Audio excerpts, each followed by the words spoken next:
Comilla city কর্পোরেশনের সাবেক mayor doctor Tahsin বাহার সূচনা একসময় ছিলেন আলোচনার কেন্দ্রবিন্দুতে।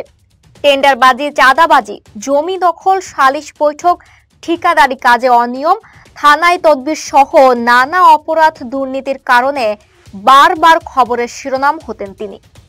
তার বিরুদ্ধে সর্বশেষ অভিযোগ ছিল তিনি সর্বশেষ মেয়র নির্বাচনের প্রতিদ্বন্দ্বী প্রার্থীদের পোলিং এজেন্টদের বের করে দিয়েছেন। যদিও এই খবরকে অপপ্রচার বলে দাবি করেছিলেন তিনি। বিশ্বস্ত সূত্রে জানা গেছে তার সকল অপকর্মের ঘনিষ্ঠতম সহযোগী ছিলেন তার বাবার পিএস কামাল। একজন কৃষকের ছেলে এই কামাল এক সময় তার পরিবারের ভরণ পোষণ জোগাতেই হিমশিম খেতেন। সূচনার সঙ্গে মিলে তার বিত্তশালী হয়ে ওঠার গল্প যেন রূপকথার গল্পকেও হার মানায়। স্থানীয়দের দাবি, সূচনা এবং তার বাবার কমিশন বাণিজ্যের হোতা ছিলেন কামাল। এছাড়া টেন্ডারবাজি, চাঁদাবাজি, জমি দখল, সালিশ বৈঠক, ঠিকাদারি কাজে অনিয়ম, থানায় তদবির সহ নানা অপরাধ দুর্নীতিতেও জড়িত ছিলেন তিনি। গত 5 আগস্ট সরকার পতনের পর আত্মগোপনে চলে যান কামাল।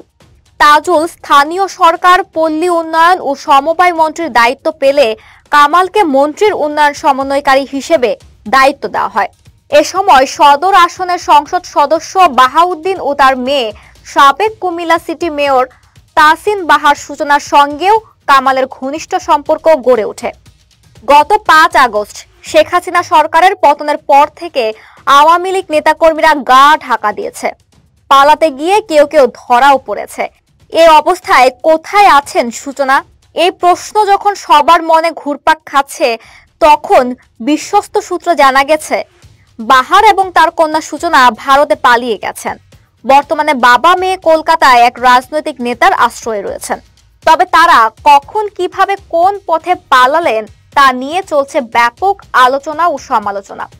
এলাকাবাসীর প্রশ্ন, তাহলে বাহার সূচনা কি কুমিল্লাতে আত্মগোপনে ছিলেন? তারা কিভাবে সীমান্ত পার হলেন? তার মেয়ে সূচনা কিভাবে ভারতে গেলেন? সূত্র বলছে, অন্তত 10 দিন আগে কুমিল্লার সাবেক সংসদ সদস্য আকম বাহাউদ্দিন বাহার চোরাই পথে ভারতে পাড়ি জমান। শনিবার 31 আগস্ট বিকেলে কলকাতায় বাবার কাছে পৌঁছান কুমিল্লার সিটি কর্পোরেশনের অপসারিত মেয়র তাহসিন বাহার সূচনা। তবে সূত্র বলছে তারা লন্ডন যাওয়ার চেষ্টা করছেন। তাদের লক্ষ্য যে কোনোভাবে লন্ডন পাড়ি দেওয়া।